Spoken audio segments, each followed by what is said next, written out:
मेरा नाम सीमा बानो। मैं श्री मल्लिकार्जुन स्वामी हाई स्कूल में हिंदी शिक्षिका हूँ। बच्चों, आज हम 10वीं कक्षा की कविता सूर शाम इस पद्य के बारे में जानेंगे। कविता का नाम है सूर शाम। कविता का नाम क्या है? सूर श्याम। इस पद्य के कवि हैं सूरदास।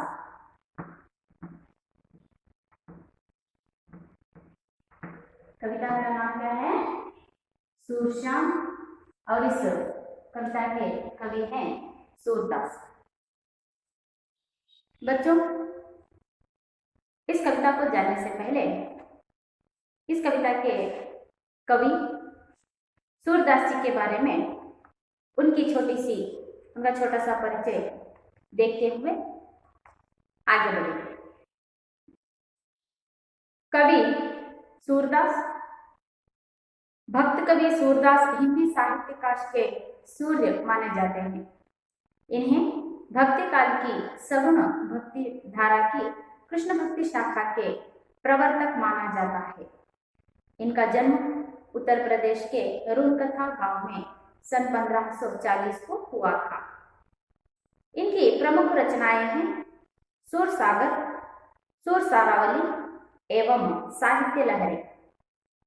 इनकी मृत्यु 1642 को हुई।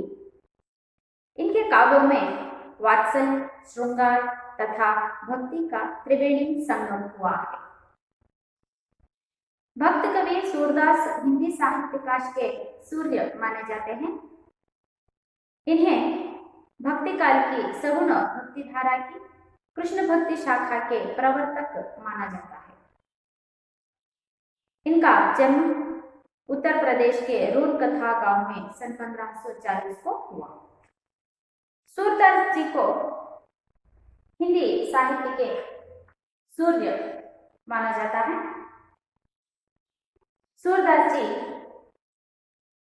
कृष्ण भक्ति शाखा के प्रवर्तक भी माने जाते हैं। हिंदी साहित्य में हम लोग यहाँ पर दो शाखाओं को देखते हैं, राम भक्ति शाखा और कृष्ण भक्ति शाखा। राम भक्ति शाखा के प्रमुख कवि हैं तुलसीदास और कृष्ण भक्ति शाखा के प्रमुख कवि हैं सूरदास जी। इन्हें कृष्ण भक्ति शाखा के प्रवर्तक भी माना जाता है। सूरदास जी का जन्म उत्तर प्रदेश के रूरकथा गांव में सन 1540 को हुआ था। सूरदास जी का जन्म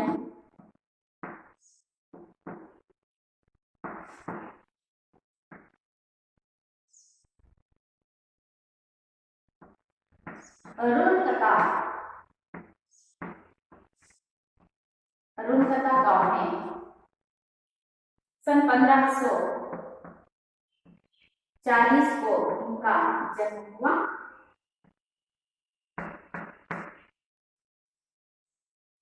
सूरदास जी को कृष्ण भक्ति शाखा के प्रवर्तक भी माने जाता है। इनकी प्रमुख रचनाएं, सूरदास जी की प्रमुख रचनाएं हैं सूर सागर, सूर सारावली एवं साहित्य लहरी। इनकी मृत्यु 1642 को हुई। इनके काव्यों में वात्सल्य, श्रृंगार तथा भक्ति का त्रिवेणी संगम हुआ है। तो सूरदास जी के प्रमुख रचनाएं हैं सूर सागर। इनकी प्रमुख रचनाएं हैं सूर सागर,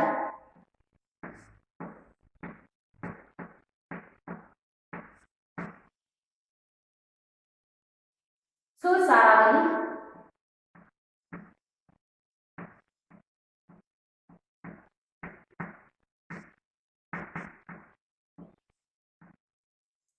एवं साहित्य लहरी।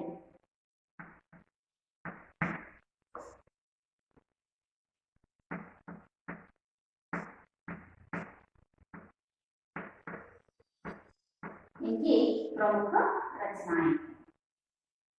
सूरदास जी की प्रमुख रचनाएं कौन कौन सी है? सूर सारावली, सूर सागर और साहित्य लहरी इनकी प्रमुख रचनाएं हैं। इनकी मृत्यु, इतने महान साहित्यकार, हिंदी साहित्य में सूर्य माने जाने वाले सूरदास जी, इनकी मृत्यु 1642 को इनकी मृत्यु हुई। इन्होंने जो भी साहित्य की रचना की है, यानी कि काव्यों की रचना की है, उनमें वात्सल्य, श्रृंगार तथा भक्ति का त्रिवेणी संगम होता है, यानी कि इन तीनों वात्सल्य, श्रृंगार तथा भक्ति, इन तीनों के सम्मिश्रण से सूरदास जी अपने काव्यों की रचना करते हैं। सूरदास जी, इनका जन्म 1540 को रूपकथा में हुआ। इनकी प्रमुख रचनाएं हैं सूर सागर, सूर सारावली और साहित्य लहरी इनकी प्रमुख रचनाएं हैं। ಈ ಒಂದು ಕವಿತೆಯ ಸೂರ್ಶ್ಯಾಮ್ ಅನ್ನುವಂತಹದ್ದು ಸೂರದಾಸ್ ಅವರು ರಚನೆ ಮಾಡಿರುವಂತಹ ಒಂದು ಪದ್ಯವಾಗಿದ್ದು, ಸೂರದಾಸ್ ಅವರನ್ನ ಹಿಂದಿ ಸಾಹಿತ್ಯದ ಸೂರ್ಯ ಅಂತ ಹೇಳ್ಬಿಟ್ಟು ಅವರನ್ನು ಕರೀತಾರೆ. ಇವರು ಹಿಂದಿ ಸಾಹಿತ್ಯದಲ್ಲಿ ನಾವು ಎರಡು ಶಾಖೆಗಳನ್ನ ನೋಡ್ತೇವೆ, ರಾಮಭಕ್ತಿ ಶಾಖ ಮತ್ತು ಕೃಷ್ಣಭಕ್ತಿ ಶಾಖ ಅಂತ ಹೇಳಿ. ರಾಮಭಕ್ತಿ ಶಾಖದ ಪ್ರಮುಖ ಕವಿ ಅಂತಂದ್ರೆ ತುಳಸಿದಾಸ್ ಅವರು, ಹಾಗೆಯೇ ಕೃಷ್ಣ ಭಕ್ತಿ ಶಾಖೆಯ ಪ್ರಮುಖ ಕವಿ ಅಂತಂದ್ರೆ ಸೂರದಾಸ್ ಅವರು. ಅಂತೆಯೇ ಇವರಿಗೆ ಕೃಷ್ಣ ಭಕ್ತಿ ಶಾಖೆಯ ಪ್ರವರ್ತಕರು ಸಹ ಅಂತ ಹೇಳ್ಬಿಟ್ಟು ಇವರನ್ನು ಕರೀತಾರೆ. ಇಂತಹ ಮಹಾನ್ ಚೇತನ 1540ರಲ್ಲಿ ಉತ್ತರ ಪ್ರದೇಶದ ರೂಪಕಥಾ ಅನ್ನುವಂತಹ ಒಂದು ಊರಿನಲ್ಲಿ ಇವರು ಜನಿಸ್ತಾರೆ. ಇವರ ಪ್ರಮುಖವಾದಂತಹ ರಚನೆಗಳು ಅಂತಂದ್ರೆ सूर सागर, सूर सारावली, साहित्य लहरी ಇವರ ಪ್ರಮುಖವಾದಂತಹ ರಚನೆಗಳು. ಇಂತಹ ಮಹಾನ್ ಸಾಹಿತ್ಯಕಾರ 1642ರಲ್ಲಿ ಮರಣವನ್ನು ಹೊಂದುತ್ತಾರೆ. ಇವರು ಎಷ್ಟೆಲ್ಲ ಕಾವ್ಯಗಳ ರಚನೆಯನ್ನು ಮಾಡಿದಾರಲ್ಲ, ಆ ಎಲ್ಲ ಕಾವ್ಯದ ರಚನೆಗಳಲ್ಲಿ ವಾತ್ಸಲ್ಯ, ಶೃಂಗಾರ ಮತ್ತೆ ಭಕ್ತಿ ಈ ಮೂರರ ಸಂಗಮದೊಂದಿಗೆ, ತ್ರಿವೇಣಿ ಸಂಗಮ, ಈ ಮೂರರ ಸಂಗಮದೊಂದಿಗೆ ಇವರು ಕಾವ್ಯದ ರಚನೆಯನ್ನ ಮಾಡ್ತಾರೆ.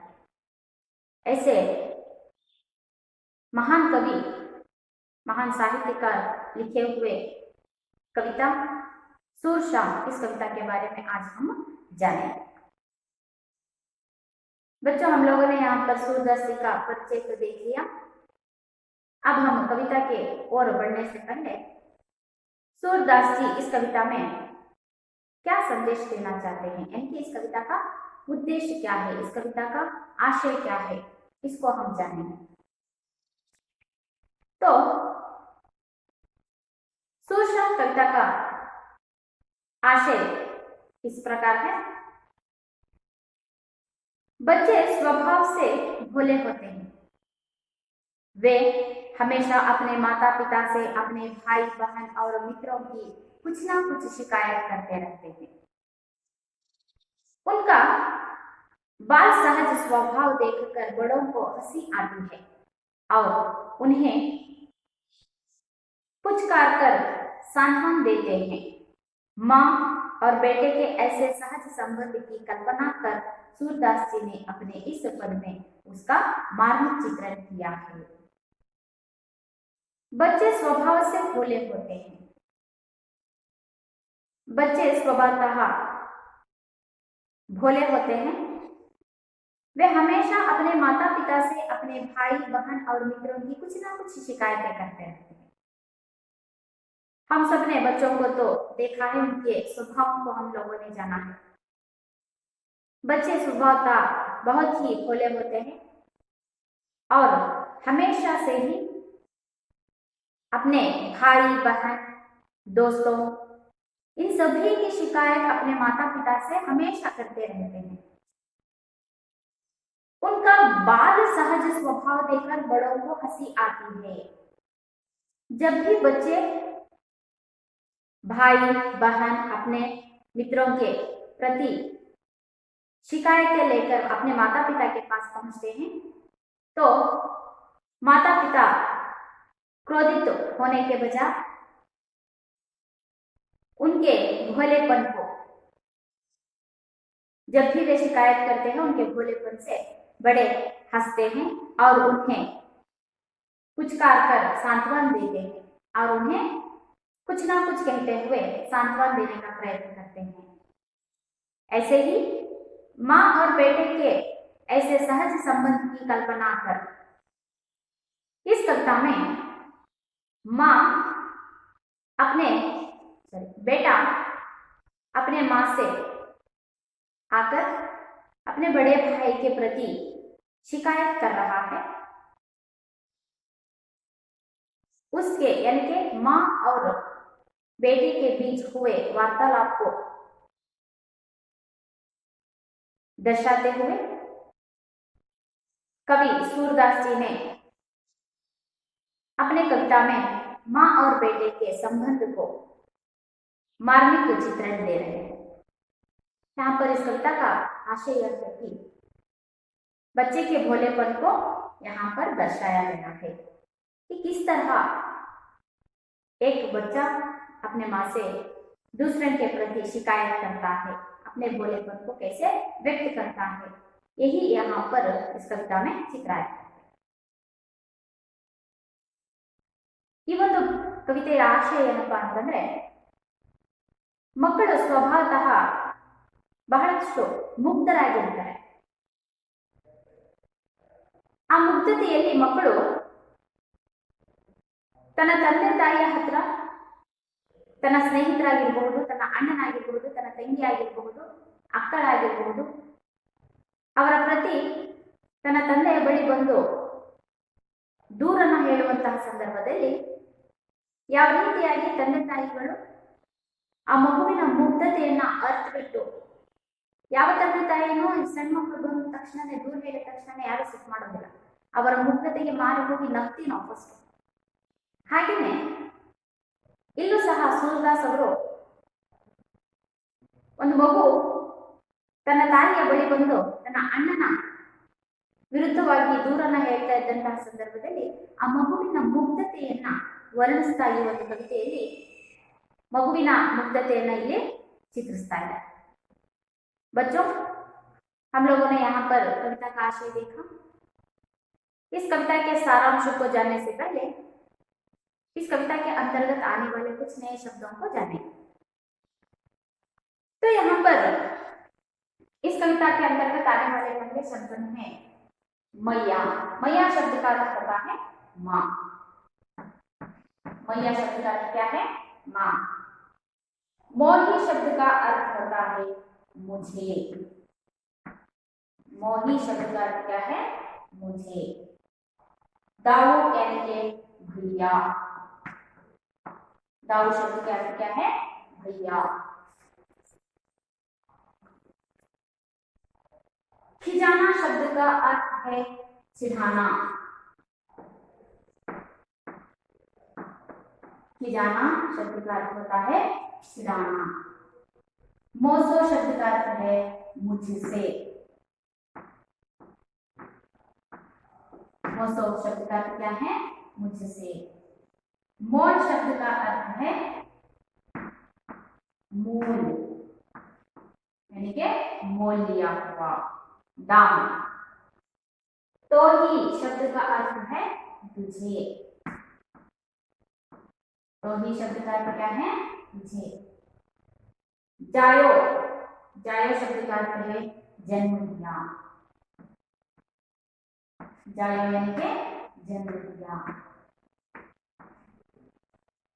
अरिस। अरिस शब्द का अर्थ होता है क्रोध। अरिस शब्द का अर्थ क्या होता है? क्रोध। तात शब्द का अर्थ होता है पिता। तात शब्द का अर्थ क्या है? पिता। कट। कट शब्द का अर्थ है क्यों। श्याम। श्याम शब्द का अर्थ है काला। रिछई। का अर्थ है मोहित होना, मोहित होना। अगला शब्द है चबाई यानी के चुगलखोर।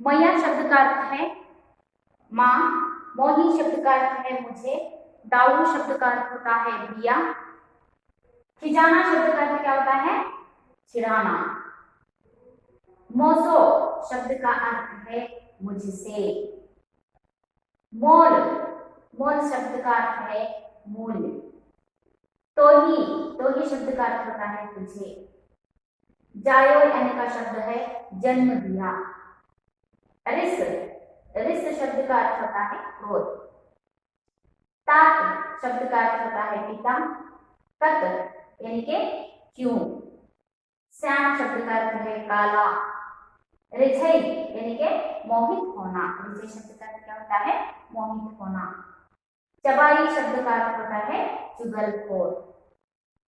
बच्चों, हमने यहाँ पर कुछ ही शब्दों के अर्थों को जाना है। कविता का विश्लेषण करते समय हम लोग और भी शब्दों के अर्थों को जानेंगे। अब मैं इस कविता का वाचन करूंगी, आप सब ध्यानपूर्वक सुनिए। प्रस्तुत पद में कवि सूरदास ने कृष्ण की बाल लीला का वर्णन करते हुए उसके स्वभाव, भोलेपन एवं माता यशोदा के वात्सल्य का सुंदर चित्रण किया है। मैया मोही दाऊ बहुत खिजायो, मोसो कहत मोल को लीनो तो ही जसमति कब जायो। कहा कहीं इस रिस के मारे खेलन हो नहीं जात, पुनि पुनि कहत कौन है माता, कौन हो तुमरो तात। गोरे नंद जसोदा गोरी, तुम कत श्याम शरीर, चुटकी दई दई हसत बाल, सब सिखई देत बलबीर। तू मोही को मारन सीखी, दाहू को कबू न खिजई, मोहन को मुखरिस समेत लखी, जसमति सुनि सुनि रिझई। सुनहो काना बलभद्र चबाई, जनमत ही को धूत, सूर श्याम मोहि गोदन की सो, हो माता तू पूत। मैया मोही दाऊ बहुत खिजायो, मोसो कहत मोल को लीनो, तो ही जसमत कब जायो। कहा कहियो इस रिस के मारे, खेलन हूँ नहीं जात, पुनि पुनि कहत कौन है माता, कौन हो तुमरो तात। गोरे नंद जसोदा गोरी, तुम कत श्याम शरीर, चुटकी दई दई हसत बाल सब, सिखई देत बलबीर। तू मोही को मारन सीखी, दाहू ही कबू ना खिजई, मोहन को मुखरिस समेत लखी, जसमति सुनि सुनि रिझई। सुनहो काना बलभद्र चबाई, जनमत ही को दूत, सूर श्याम मोहि गोदन की सो, हो माता तू पूत। बच्चों, इस कविता में सूरदास जी कृष्ण की बाल लीला का वर्णन करते हुए इसके स्वभाव, भोलेपन एवं माता यशोदा के वात्सल्य का सुंदर चित्रण किया है। हम लोगों ने देखा हुआ है कि भगवान कृष्ण की बाल लीलाएं, भगवान कृष्ण अपने भोलेपन, अपने चतुराई से बाल्य में बहुत कुछ ऐसे घटनाएं हुए हैं कि हम लोग भगवान कृष्ण के बाल्य लीलाओं को जानते हैं। यहाँ पर भी सूरदास जी कृष्ण के बहुत बड़े भक्त हैं, इसीलिए उन्होंने यहाँ पर कृष्ण के बाल लीलाओं का वर्णन करते हुए यहाँ पर एक घटना को दर्शा रहे हैं कि उनके स्वभाव भलेपन एवं माता यशोदा के वात्सल्य का सुंदर चित्रण किया गया है। यहाँ पर कृष्ण, भगवान कृष्ण अपने भैया बलराम के प्रति आकर यशोदा से शिकायत करते हैं। तो शिकायत करते हुए कृष्ण के भोलेपन को देखकर यशोदा माँ उन्हें किस तरह सांत्वना देती है, क्यों कृष्ण के भोलेपन को किस तरह वह खुशी से देख रही है, यही सब यहाँ पर इस कविता में चित्रण किया गया है। तो आइए देखेंगे इस कविता का सारांश। मैया मोही दाऊ बहुत खिंचाए। मैया यानी के माँ, मैया शब्द का अर्थ क्या है? माँ। माँ मैया मोही दाऊ बहुत खिंचायो। मोही क्या है? मोही का अर्थ है मुझे। माँ मुझे दाऊ, दाऊ यानी कि भैया, यहाँ पर कृष्ण का बड़ा भाई है बलराम। माँ मैया यानी के माँ, मोही मुझे, दाऊ बलराम बहुत खिजायो, मुझे बहुत ही चिढ़ाता है। माँ मुझे भैया बहुत ही चिढ़ाता है। मोसो कहत मोल कोलिनो, और बलराम मुझे कहता है कि मुझे मोल कोलिनो, मोल का शब्द होता है मूल यानी के दाम। मोसो कहत मुझसे कहता है, मोल कोलिनो अरे कृष्ण तुझे तो दाम पर लिया गया है, मोल से लिया गया है, तो ही जसमत कब जाए, तुम्हें यशोदा माँ ने जन्म नहीं दिया है। तो ही जसमती यानी कि यशोदा माँ, कब जायो, जाया शब्द का अर्थ है जन्म दिया। माँ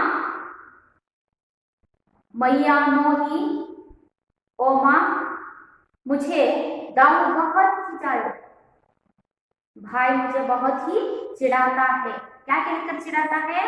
मोसो कहत मोल को लीनो, मुझसे कहता है कि मुझे आप लोगों ने दाम पे लिया है, यानी कि मोल कर लिया हुआ है। तो ही जसमत कब जाए, तुम्हें यशोदा माँ ने जन्म नहीं दिया है बल्कि तुम्हें मोल लिया गया है। ऐसे कहते हुए मुझे दाऊ यानी कि बलराम मुझे बहुत ही चिढ़ाता है। कहा कहीं इस रिस के मारे, माँ मैं आपसे कह देता हूं कि इसी क्रोध के मारे, रिस यानी कि क्रोध, इसी क्रोध से, इसी गुस्से के कारण खेलो हूं नहीं जाता, मैं बलराम के साथ खेलने नहीं जाऊंगा, क्योंकि वो मुझे हर रोज चिढ़ाता है। कहता है कि माँ ने, यशोदा माँ ने तुम्हें जन्म नहीं दिया है बल्कि तुम्हें मोल कर लिया गया है, दाम पर लिया है, ऐसा मुझे हर रोज वो चिढ़ाता रहता है। कौन चिढ़ाता रहता है? अपना बड़ा भाई बलराम।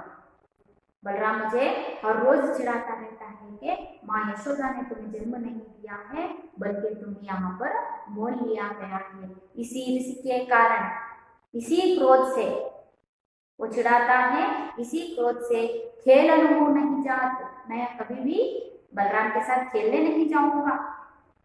पुनि पुनि कहत कौन है माता, पुनि पुनि हर वक्त मुझसे कहता रहता है, बार बार, पुनि पुनि यानी के बार बार मुझसे कहता रहता है कि कौन है माता को है तुमरो तात। अरे कृष्ण तुम्हें तो यशोदा माँ ने जन्म नहीं दिया है, तुम्हें मोल लिया गया है, तो तुम्हारे माता पिता कौन है? ऐसा मुझे पुनि पुनि कहते बार बार पूछता रहता है। क्या पूछता है? बार बार कहता रहता है कि कृष्ण यशोदा माँ ने तुझे जन्म नहीं दिया है ना, तो तुम्हारे माता पिता कौन है? ऐसा मुझे बार बार पूछता रहता है। और कहता है गोरे नंद जसोदा गोरी दुखत श्याम श्री, तभी मैं कहता हूँ अरे नहीं, यशोदा माँ ने मुझे जन्म दिया है, मैं यशोदा माँ का और नंद का ही बेटा हूँ। ऐसा कहता हूँ तो वो मुझे फिर प्रश्न पूछता है कि अरे नंद जसोदा गोरी, गोरे नंद, नंद भी गोरे हैं, जसोदा भी गोरी है, तुम कथित श्याम शरीर, तुम्हारा शरीर क्यों काला है? इसीलिए मैं कहता हूँ कि तुम यशोदा और नंद के बेटे नहीं हो, क्योंकि वे दोनों गोरे हैं। नंद भी गोरे है, यशोदा भी गोरे है, लेकिन तुम्हारा शरीर क्यों काला है, यानी कि तुम क्यों काले हो, इसीलिए मैं कहता हूँ कि तुम यशोदा माँ के बेटे नहीं हो, तुम्हें तो मोल लिया गया है। चुटकी दे दे हसत ग्वाल। जब भी बलराम मुझसे ये सब प्रश्न पूछता रहता है, मुझे चिढ़ाता रहता है, तभी सभी ग्वाल मित्र, बलराम के सभी ग्वाल मित्र चुटकी देते हुए, मेरे आसपास मंडराते हुए, चुटकी देते हुए सब हंसते हैं। सब सिखाई देत बलबीर, उन सभी को बलराम ने ही सिखाया है। इसीलिए जब बलराम मुझे चिढ़ाता है तो उसके सभी ग्वाल मित्र मुझसे देखते हुए, चुटकी देते हुए सभी हंसते हैं। तू मोही को मारन सीखी। जब भी मैं तुम्हारे पास शिकायत लेकर आता हूँ तो केवल तुम मुझे मारना ही सीखी हो, केवल मुझे ही गुस्सा करती हो। दाऊ कब नहीं गई, तुमने दाऊ को कभी भी मारा नहीं है, दाऊ को कभी भी गुस्सा नहीं किया है। मोहन को मुकरिस समेत लखी, जसमत सुनि सुनि रिझई। ये सभी शिकायतों को बताते हुए कृष्ण क्रोधित होकर अपने बड़े भाई बलराम के प्रति बता रहा है कि बलराम मुझे किस तरह चिढ़ाता है और बलराम अपने छोटे भाई कृष्ण को किस तरह चिढ़ाता है। यही सभी शिकायत लेते हुए कृष्ण अपने माँ यशोदा के पास जाकर शिकायत कर रहा है, तो यशोदा माँ उसे बहुत ही आश्चर्य से और वात्सल्यपूर्ण से देख रही है। मोहन को मुख रिस समेत लखी, जसमति सुनी सुनी रिझई। रिझई शब्द का अर्थ है मोहित होना। क्रोधित से अपने बड़े भाई बलराम के प्रति शिकायत करते हुए कृष्ण को देखकर यशोदा माँ मोहित होते हुए कृष्ण को ही देख रही है। सुनो काना बलभद्र चबाही। अंत में अपने बेटे कृष्ण को सांत्वना देते हुए यशोदा माँ कहती है कि सुनो कान्हा, कान्हा सुनो, बलभद्र चबाही। बलराम तो बचपन से ही चुगलखोर है, वह बड़ा दुष्ट है। जन्मत ही को धूत, वो जन्म से ही, जन्मत ही को यानी कि जन्म से ही धूत, दुष्ट है। सुनो कान्हा बलभद्र चबाई, चबाई यानी कि चुगलखोर, बलभद्र ने बलराम। सुनो कान्हा, कान्हा सुनो, बलभद्र बलराम तो चुगलखोर है, बलराम तो चुगलखोर है। जन्मत ही को धूत, जन्मत जन्म से ही, जन्म से ही वह दुष्ट है, धूत यानी कि दुष्ट है। सूर शाम मोहि गोदन की सो। मैं वहां पर खड़ी हुई गौमाता की कसम खाकर कहती हूँ, सो यानी कि कसम, गौमाता की कसम खाकर कहती हूँ कि हो माता तू दूत, मैं ही तुम्हारी माता हूँ और तुम ही मेरे पुत्र हो। पुत्र यानी कि पुत्र, पुत्र शब्द का क्या होता है, पुत्र।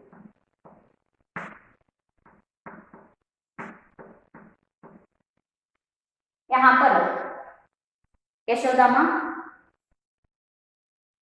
कृष्ण के क्रोध को सांत्वना देते हुए कहती है कि सुनो कान्हा, बलराम तो चुगलखोर है, जन्म से ही वह दुष्ट है, जो भी बलराम कहता है वो सब झूठ है। मैं गोदन की कसम, गोदन यानी कि गौमाता की कसम खाकर कहती हूँ कि मैं ही तुम्हारी माता हूँ और तुम ही मेरे पुत्र हो। इस तरह यशोदा माँ अपने बेटे को यानी कि कृष्ण को सांत्वना देती है। इस कविता में हम लोगों ने यहाँ पर देखा कि कृष्ण अपने बड़े भाई बलराम के प्रति शिकायत लेकर अपनी माँ यशोदा के पास आता है और जो भी बलराम कृष्ण को कहता है उन सभी बातों को अपनी माँ यशोदा के साथ बांटते हुए कहता है। बच्चों, यहाँ पर इस कविता का भावार्थ यहाँ पर दिया गया है। इस भावार्थ को हम यहाँ पर एक बार देख लें। प्रस्तुत पंक्तियों में भाई बलराम के प्रति कृष्ण की शिकायत का मोहक वर्णन किया गया है। प्रस्तुत पंक्तियों में, प्रस्तुत कविता में भाई बलराम के प्रति कृष्ण अपनी शिकायत लेकर अपनी माँ के पास आता है। उस शिकायत का मोहक वर्णन यहाँ पर किया गया है। कृष्ण अपनी माँ यशोदा से शिकायत करता है कि भाई मुझे बहुत चिढ़ाता है। यहाँ पर कृष्ण अपनी माँ यशोदा से शिकायत करता है कि भाई बलराम मुझे बहुत चिढ़ाता है। तो क्या कहकर चिढ़ाता है? कि वो मुझसे कहता है, हमेशा मुझसे वो कहता रहता है कि तुम्हें यशोदा माँ ने जन्म नहीं दिया है। कृष्ण, तुम्हें मेरी माँ यशोदा ने तुम्हें जन्म नहीं दिया है बल्कि मोल लिया है, तुम्हें दाम पर खरीदा गया है। तुम्हें यशोदा माँ ने जन्म नहीं दिया है, ऐसे कहते हुए बलराम कृष्ण को चिढ़ाता है। इसी गुस्से के कारण बलराम से कृष्ण को चिढ़ाता है। इसी गुस्से के कारण उसके साथ में खेलने नहीं जाता। माँ, बलराम मुझे हमेशा चिढ़ाता रहता है कि तुमने मुझे जन्म नहीं दिया है बल्कि मुझे मोल लिया गया है। इसी गुस्से के कारण मैं उसके साथ खेलने नहीं जाता। यह सब कृष्ण अपनी माँ से शिकायत कर रहा है। वह मुझसे बार बार पूछता है, पुनि पुनि कहत, यानी कि बार बार पूछता है कि तुम्हारे माता पिता कौन है। वह यह भी कहता है और मुझसे यह भी कहता है कि नंद और यशोदा तो गोरे हैं, लेकिन तुम्हारा शरीर क्यों काला है। उसकी ऐसी हंसी मजाक को सुनकर मेरे सब ग्वाल मित्र चुटकी बजा बजा कर हंसते हैं। जब भी बलराम मुझसे इन सभी प्रश्नों को पूछता है कि तुम्हें यशोदा माँ ने जन्म नहीं दिया, तुम्हें मोल लिया गया है, तो तुम्हारे माता पिता कौन है। नंद और यशोदा दोनों तो गोरे हैं, लेकिन तुम्हारा शरीर क्यों काला है। इन सभी प्रश्नों को पूछते हुए सभी ग्वाल मित्र चुटकी दे देकर हंसते हैं। उन्हें बलराम ने ही ऐसा करना सिखाया है। जब भी ग्वाल मित्र हंसते हैं तो इन सभी को बलराम ने ही सिखाया है। माँ, तुमने केवल मुझे ही मारना सीखा है। माँ, जब भी मैं तुम्हारे पास बलराम के प्रति शिकायत लेकर आता हूँ तो तुम केवल मुझे ही मारती हो, मुझ पर ही गुस्सा करती हो, भाई पर कभी गुस्सा नहीं करती। इतनी शिकायतें लेकर आता हूँ फिर भी तुम मुझसे ही मारो, मुझसे ही शिकायत, मुझ पर ही गुस्सा करती हो, मुझे ही मारती हो। बलराम पर तो तुम कभी गुस्सा नहीं करती। अपने भाई के प्रति क्रोधित और सखाओं द्वारा अपमानित कृष्ण के क्रोधित मुख को देखकर और उसकी बातों को सुनकर यशोदा खुश हो जाती है। यशोदा कृष्ण जो भी शिकायत कर रहा है, कृष्ण के मुंह पर हुए क्रोधित और अपमानित मुंह को देखकर माँ यशोदा बहुत खुश हो जाती है और वह कहती है कि हे कृष्ण, सुनो कृष्ण, बलराम जन्म से ही चुगलखोर है। बलराम तो जन्म से ही चुगलखोर है। मैं गोधन की कसम खाकर कहती हूँ, मैं गौ माता की कसम खाकर कहती हूँ कि मैं ही तेरी माता हूँ और तुम ही मेरे पुत्र हो। यह कहते हुए यशोदा माँ कृष्ण को सांत्वना देती है। इस पद में सूरदास ने बाल कृष्ण के भोलेपन और यशोदा के वात्सल्य का मार्मिक चित्रण किया है। इस कविता में सूरदास जी बाल कृष्ण के भोलेपन और यशोदा के वात्सल्य का मार्मिक चित्रण किया गया है। बच्चों, इस कविता का सारांश यह है। प्रस्तुत पंक्तियों में भाई बलराम के प्रति कृष्ण की शिकायत कर मोहक वर्णन किया गया है। ಪ್ರಸ್ತುತ ಕವಿತೆಯಲ್ಲಿ ಅಣ್ಣ ಬಲರಾಮನ ಪ್ರತಿ ಕೃಷ್ಣ ದೂರನ್ನ ಹೇಳ್ತಾ ಇರುವಂತಹ ಸಂದರ್ಭವನ್ನ ವರ್ಣನೆಯನ್ನ ಮಾಡ್ತಾ ಇರುವಂತಹದ್ದು. ತನ್ನ ಅಣ್ಣನಾದಂತಹ ಬಲರಾಮನ ಪ್ರತಿ ಕೃಷ್ಣ ದೂರನ್ನ ಹೇಳೋದಕ್ಕೆ ಬಂದಿರುವಂತಹ ಯಾರತ್ರ? ಯಶೋದೆ ಅಂತ. ಕೃಷ್ಣ अपनी मां यशोदा से शिकायत करता है. ಕೃಷ್ಣ ತನ್ನ ತಾಯಿ ಯಶೋದೆಯ ಹತ್ರ ಬಂದು ದೂರನ್ನ ಹೇಳ್ತಾ ಇದ್ದಾನೆ. ಏನಪ್ಪಾ ಅಂತಂದ್ರೆ, ಭಾಯಿ ಮುझे बहुत चिढ़ाता है. ಭಾಯಿ ಅಣ್ಣ, ಇಲ್ಲಿ ಅಣ್ಣ ನನಗೆ ಬಹಳಷ್ಟು ಚಿಡಾಯಿಸ್ತಾನೆ. ಏನಂತ ಹೇಳಿ? वह मुझसे कहता है. ಬಲರಾಮ್ ನನಗೆ ಯಾವಾಗಲೂ ಚಿಡಾಯಿಸ್ತಾ ಇರ್ತಾನೆ, ಹೇಳ್ತಾ ಇರ್ತಾನೆ. ಏನಪ್ಪಾ ಅಂತಂದ್ರೆ, तुम्हें यशोदा मां ने जन्म नहीं दिया है बल्कि मोल लिया है. हे ಕೃಷ್ಣ, ನಿನಗೆ ನನ್ನ ತಾಯಿ ಯಶೋದೆ ಜನ್ಮವನ್ನು ಕೊಟ್ಟಿಲ್ಲ, ನಿನಗೆ ಮೋಲಿಲಿಯ है, ದುಡ್ಡು ಕೊಟ್ಟು ಖರೀದಿ ಮಾಡಿರುವಂತದ್ದು ನಿನಗೆ ಅಂತ ಹೇಳ್ಬಿಟ್ಟು ನನಗೆ ಹೇಳ್ತಾನೆ. ಇಸಿ ಗುಸ್ಸೆಗೆ ಕಾರಣ, ಇದೇ ಕೋಪದಿಂದ ಅವನು ನನಗೆ ಪದೇ ಪದೇ ಹೇಳ್ತಾನೆ, ಅಮ್ಮ ನಿನಗೆ ಜನ್ಮ ಕೊಟ್ಟಿಲ್ಲ, ಬದಲಿಗೆ ನಿನಗೆ ದುಡ್ಡು ಕೊಟ್ಟು ಕೊಂಡ್ಕೊಂಡಿರುವಂತಹದ್ದು ಅಂತ ಹೇಳ್ಬಿಟ್ಟು ಹೇಳ್ತಾನೆ. ಅದಕ್ಕೆ ನಾನು ಅವನ ಜೊತೆ ಯಶೋದ मैं उसके साथ खेलने नहीं जाता, ನಾನು ಅವನ ಜೊತೆ ಆಟ ಆಡೋದಕ್ಕೆ ಹೋಗೋದಿಲ್ಲಮ್ಮ. वह मुझसे बार बार पूछता है. ಅಷ್ಟೇ ಅಲ್ಲ, ಅವನು ನನಗೆ ಪದೇ ಪದೇ ಕೇಳ್ತಾನೆ, ಏನು तुम्हारे माता पिता कौन है? ನನ್ನ ತಾಯಿ ನನಗೆ ಜನ್ಮ ಕೊಟ್ಟಿಲ್ಲ ಅಂತಂದ್ರೆ ಹಾಗಾದ್ರೆ ನಿನ್ನ ತಂದೆ ತಾಯಿ ಯಾರು? वह यह भी कहता है. ಅಷ್ಟೇ ಅಲ್ಲ, ಅವನು ಇದನ್ನು ಹೇಳ್ತಾನೆ, ಏನು ನಂದು और ಯಶೋದ तो गोरे है. ನೋಡು, ನಂದು ಮತ್ತೆ ಯಶೋದ ಇವರಿಬ್ರು ಇಷ್ಟು ಬೆಳ್ಳಗಿದ್ದಾರೆ. ಲೇಕಿನ್ तुम्हारा शरीर क्यों काला है? ಆದ್ರೆ ನೀನ್ ಯಾಕೆ ಕಪ್ಪಗಿದೀಯಾ? ಅದಕ್ಕೆ ಹೇಳಿದ್ದು, ನಿನಗೆ ನನ್ನ ತಾಯಿ ಯಶೋದೆ ಜನ್ಮವನ್ನ ಕೊಟ್ಟಿಲ್ಲ, ಬದಲಿಗೆ ನಿನ್ನ ಕೊಂಡ್ಕೊಂಡು ತಗೊಂಡಿರುವಂತಹದ್ದು. उसकी ऐसी हंसी मजाक सुनकर मेरे सब ग्वाल मित्र चुटकी बजा बजा कर हंसते हैं. ಅವನು ಈ ರೀತಿಯಾಗಿ ನನಗೆ ಚುಡಾಯಿಸ್ತಾನ. ಇಂತಹ ಪ್ರಶ್ನೆಗಳನ್ನ ಕೇಳಿದಾಗ ನನ್ನ ಗ್ವಾಲ ಮಿತ್ರರು ಎಲ್ಲರೂ ಸಹ ಚುಟಕಿಯನ್ನ ಹೊಡೆದು ಎಲ್ಲರೂ ನನ್ನ ನೋಡಿ ನಗ್ತಾರೆ. उन्हें बलराम ने ही ऐसा करना सिखाया है. ಚುಟಕಿ ಹೊಡೆದು ನಗುವಂತಹದ್ದನ್ನ ಅಣ್ಣನೇ ಅವರಿಗೆ ಎಲ್ರಿಗೂ ಕಲಿಸ್ಕೊಟ್ಟಿರುವಂತಹದ್ದು. ಮಾ ಅಮ್ಮ, ತುಮ್ನೆ ಕೇವಲ ಮುझे ही मारना सीखा है. ಯಾವಾಗ ಬಂದು ನನ್ನ ಅಣ್ಣನ ಬಗ್ಗೆ ನಿನ್ನ ಹತ್ರ ದೂರ ಹೇಳಿದ್ರು ಕೇವಲ ನೀನ್ ನನಗಷ್ಟೇ ಹೊಡಿತೀಯ. ಅವ್ರ ಭಾಯಿ ಪರ್ ಕಭಿ ಗುಸ್ಸಾ नहीं करती. ಎಷ್ಟು ಹೇಳಿದ್ರು ಅಣ್ಣನ ಮೇಲೆ ನೀನು ಸಿಟ್ಟೆ ಮಾಡೋದಿಲ್ಲ, ನನಗೆ ಹೊಡಿತೀಯ. अपने भाई के प्रति क्रोधित और सखाओं द्वारा अपमानित. ತನ್ನ ಅಣ್ಣ ಬಲರಾಮನ ಪ್ರತಿ ಕೋಪ ಮತ್ತು ತನ್ನ ಸ್ನೇಹಿತರೊಂದಿಗೆ ಆದಂತಹ ಅವಮಾನದ ಆ ಒಂದು ದುಃಖದೊಂದಿಗೆ ತನ್ನ ಅಣ್ಣನ ಬಗ್ಗೆ ತಾಯಿ ಯಶೋದೆ ಹತ್ರ ಹೇಳ್ತಾ ಇರುವಂತಹ ಆ ದೂರಿನ ಕೋಪಯುಕ್ತವಾದಂತಹ ಮುಖವನ್ನ ಯಶೋದೆ ಬಹಳ ಖುಷಿಯಾಗಿ ಅದನ್ನ ಕೃಷ್ಣನ ಮುಖವನ್ನೇ ನೋಡ್ತಾ ಇರ್ತಾರೆ, ಅವನ ಮಾತುಗಳನ್ನೇ ಕೇಳ್ತಾ ಇರ್ತಾರೆ. ಈಗ ಕೃಷ್ಣನಿಗೆ ಸಾಂತ್ವನ ಕೊಡ್ಬೇಕಲ್ವಾ?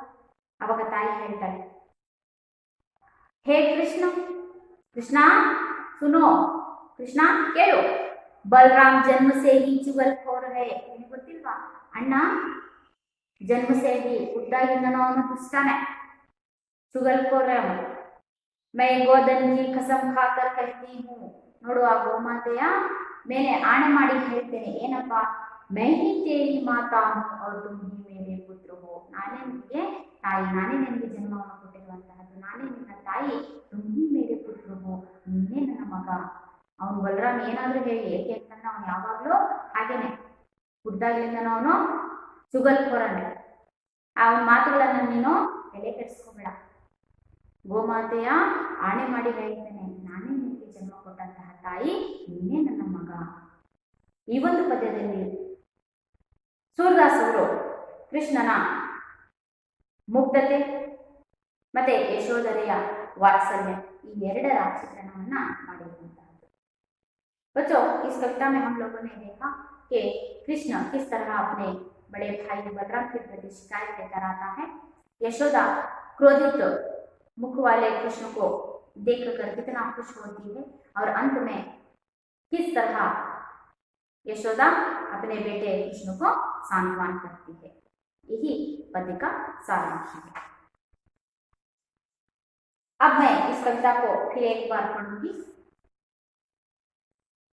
मैया मोही दाऊ बहुत खिजायो, मोसो कहत मोल को लीनो तो ही जसमत कब जायो। कहा कहीं इस रिस के मारे खेलन हो नहीं जात, पुनि पुनि कहत कौन है माता को है तुम रोता। गोरे नंद जसोदा बोरी तुम कत श्याम शरीर, चुटकी दई दई हसत बाल सबो सिखई देत बलबीर। तू मोही को मारन सीखी दाऊ कभी ना खिजई, मोहन को सुकुरिस समेत लखी जसमति सुनसि निरिजई। सुनहो काना बलभद्र चबाई जनमत ही को दूत, सूर श्याम मोहि गोदन की सो हो माता दूत।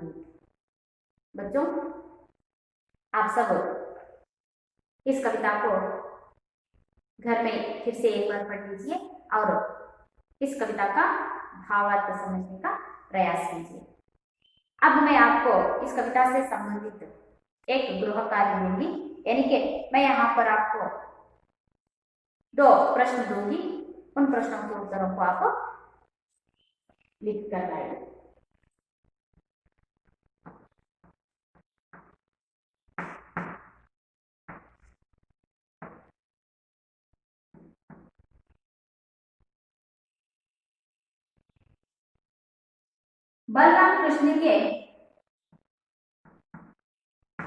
बलराम कृष्ण के माता पिता के बारे में क्या कहता है?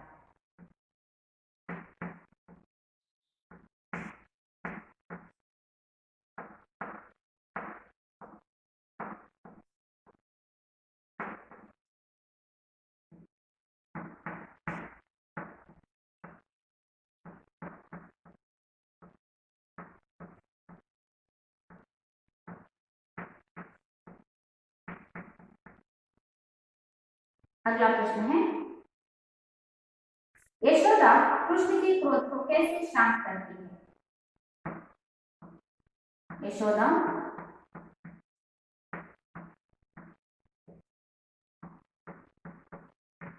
कृष्ण के क्रोध को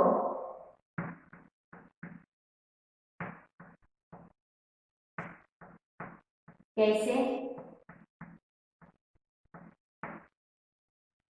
शांत करती है?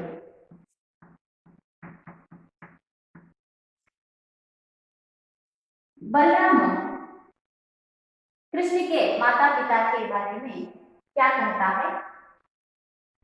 दूसरा प्रश्न है, यशोदा कृष्ण के क्रोध को कैसे शांत करती है? बच्चों, जो भी यानी कि 2 प्रश्नों को मैंने यहाँ पर दिया है, इन दोनों प्रश्नों के उत्तर जो भी आज मैंने यहाँ पर कविता का सारांश किया है उसी से संबंधित ये 2 प्रश्न हैं।